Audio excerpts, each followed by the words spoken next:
Marcia met Howard Collins at church. Marcia was 35 years old.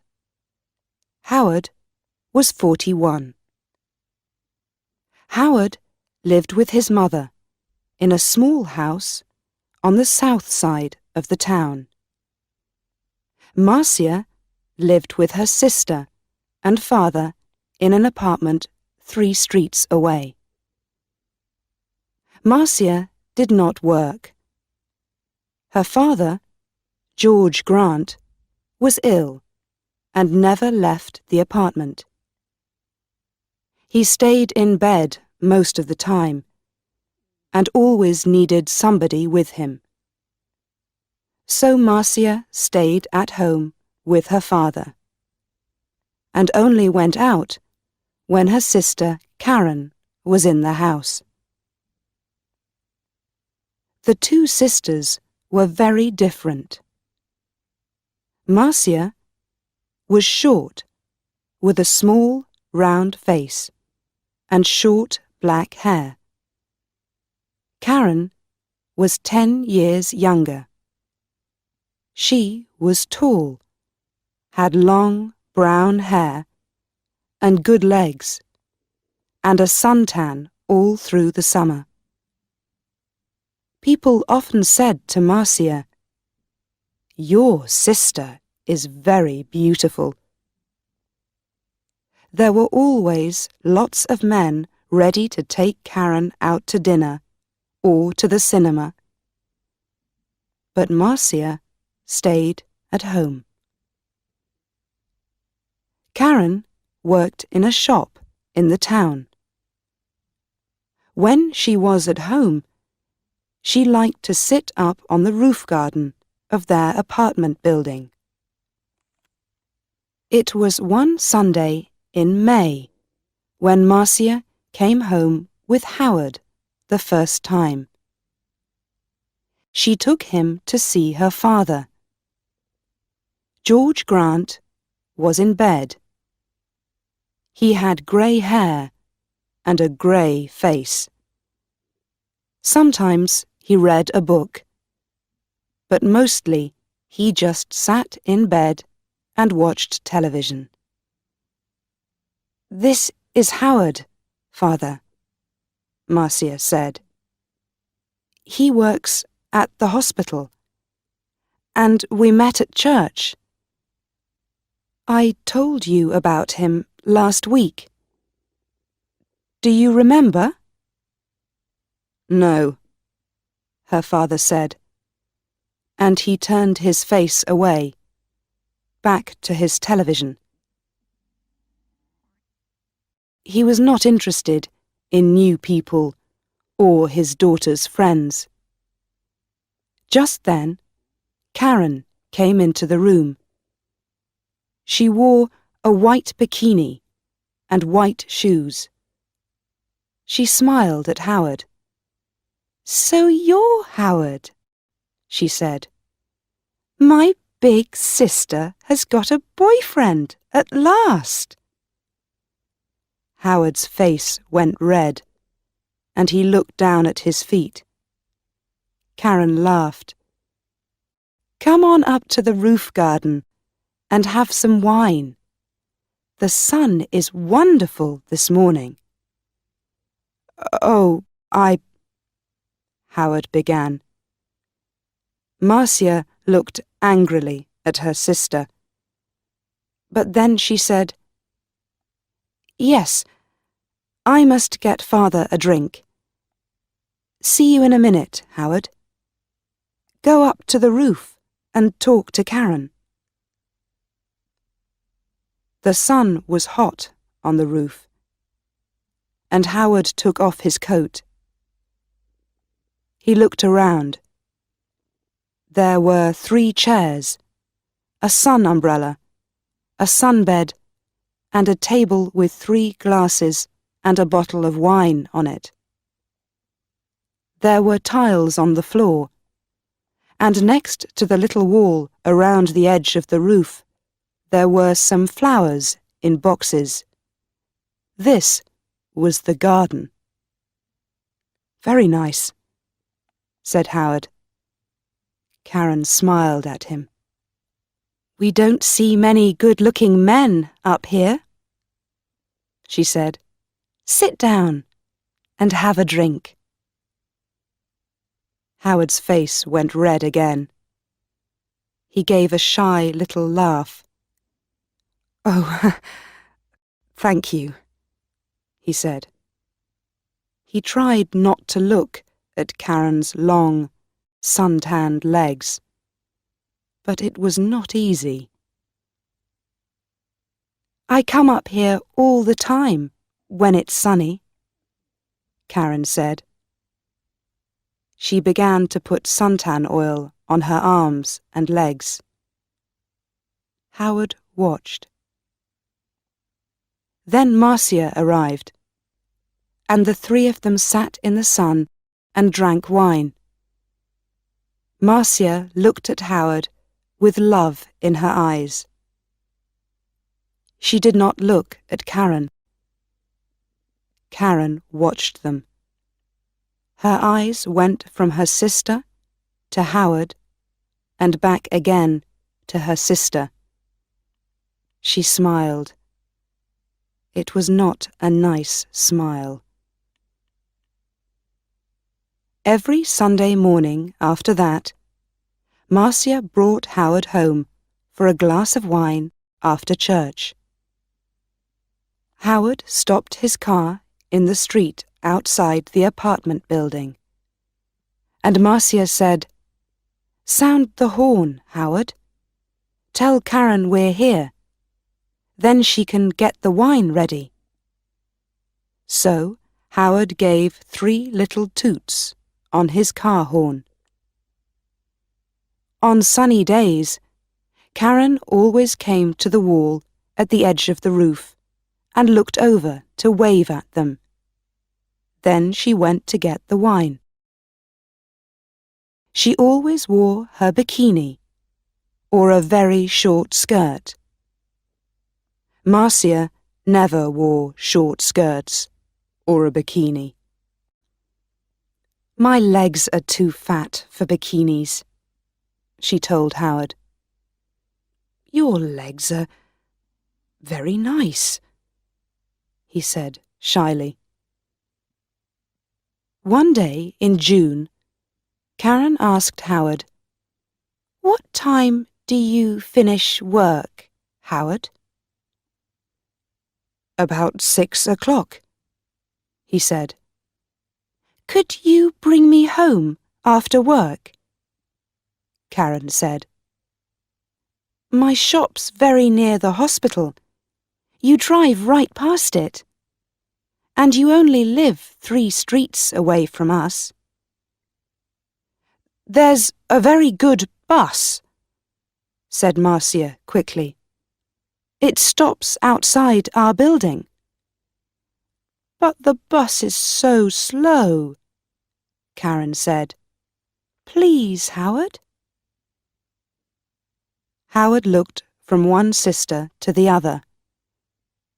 "Oh, well, yes, all right then," he said.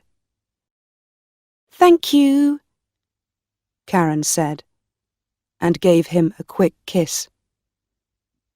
So, every evening, Howard drove Karen home. On the first Friday, they were an hour late. When they arrived, Marcia was at the door of the apartment building. "What happened?" she asked. "Why are you so late?" "There was an accident," Karen said. 3 cars, all across the road. On that hill by the cinema, you know. We couldn't get past. We couldn't go back. There were so many cars. Nobody could move." Howard said nothing. It was a long, hot summer that year. Marcia went to church every Sunday morning and Karen stayed at home with their father. When it was sunny, and it often was, Karen went up to her sunbed on the roof. When Marcia went up to the roof garden, she always sat under the umbrella. But Karen put on lots of suntan oil and sat in the sun in her bikini. "The hot sun's not good for your body," Marcia said. Karen laughed. "Howard likes my body." "No, he doesn't," Marcia said angrily. "Oh, he does," Karen said. "He's very shy with women, but he always looks at my body very carefully. He does it all the time. Perhaps he wants me to take off." "Stop it, Karen," Marcia said. "Don't say those things." Karen laughed. "What's the matter, big sister? Are you afraid I'm going to take him from you?" Marcia did not answer. The next Sunday, Howard phoned Marcia early in the morning. I don't feel very well," he said. "I'm not going to church today." "Oh, my love, I'm sorry," Marcia said. "Can I phone you when I get home?" "Yes, of course," he said. "I can't phone before 1 o'clock," Marcia said. "I'm going to be late back because there's a meeting after church. Something about Africa, I think." "Oh, yes, I remember," Howard said. But Marcia was wrong. There was no meeting after church that morning. It was the next Sunday. So she left church at the usual time and arrived home at 11:45. First, she went in to see her father, but he was asleep. Then she phoned Howard, but there was no answer. Perhaps he's sleeping, she thought, and his mother doesn't want to answer the phone. She went to her room and put on a long summer skirt. Then she went up to the roof garden.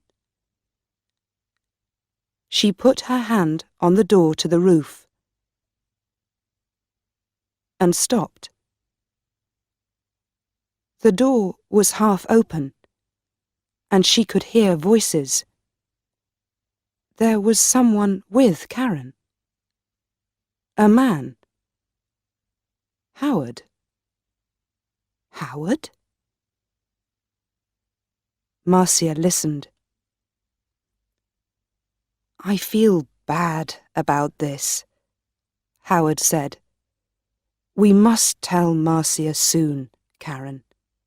"No," Karen said quickly. She gave a little laugh. "It's our secret, Howard. Only for a little longer. All right? I don't like," he began.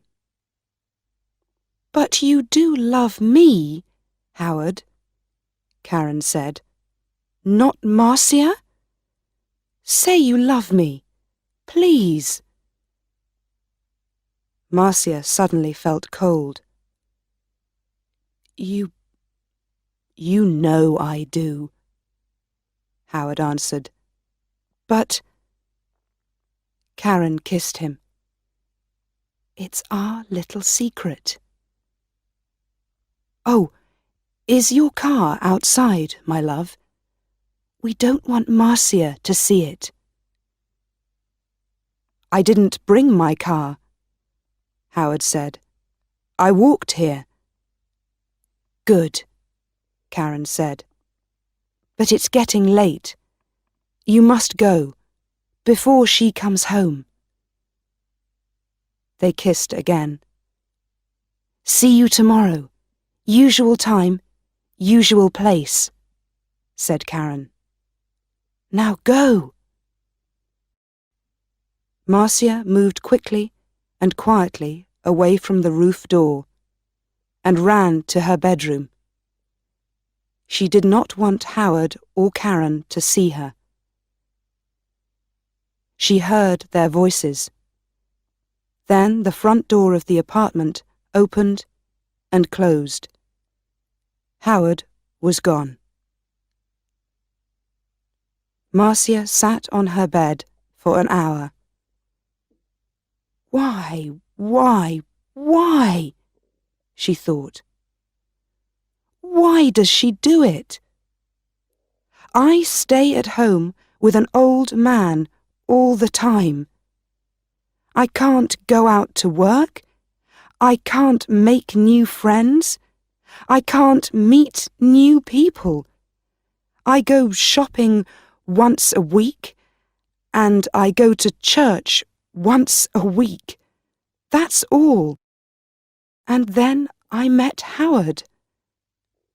When he said, "I love you," I was so happy. And now? Karen had everything. Good looks, a job, friends. She was young. She was beautiful. She could have any man. So why Howard? Why? It's not because she wants him, Marcia thought. It's because I love him. It's because she doesn't want me to be happy. But you do love me, Howard, not Marcia? You know I do. Was it true? Did Howard love Karen and not her? No. He saw only the beautiful, sun-tanned body. He didn't know her. She's not going to have him, Marcia thought. Every evening that week, Howard drove Karen home after work. And every evening, they got later and later.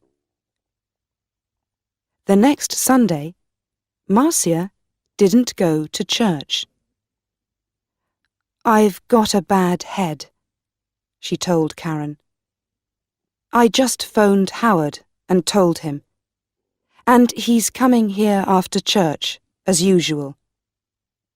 I'm going back to sleep for an hour or two. And she went into her bedroom and shut the door. Later in the morning, when Karen was with their father, Marcia went up to the roof garden. Karen's bottle of suntan oil was on the table, and Marcia smiled. When Karen came up to the roof, Marcia was in her chair under the umbrella, with a book in her hand. Oh, is your head better? Karen asked. Yes, thanks, Marcia said. Karen wore her bikini, a new yellow one. She opened her bottle of suntan oil. Oh, there's not much here, she said. I must get some more. She began to put some oil on her legs.